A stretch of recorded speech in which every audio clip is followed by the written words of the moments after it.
ॐ सोमनाथाय नमः। ॐ मल्लिकार्जुनाय नमः। ॐ महाकालेश्वराय नमः।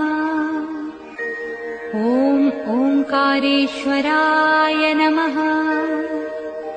ॐ वैद्यनाथाय नमः। ॐ भीमशंकराय नमः। ॐ रामेश्वराय नमः। ॐ नागेश्वराय नमः। ॐ विश्वेश्वराय नमः। ॐ त्र्यंबकेश्वराय नमः। ॐ केदारेश्वराय नमः।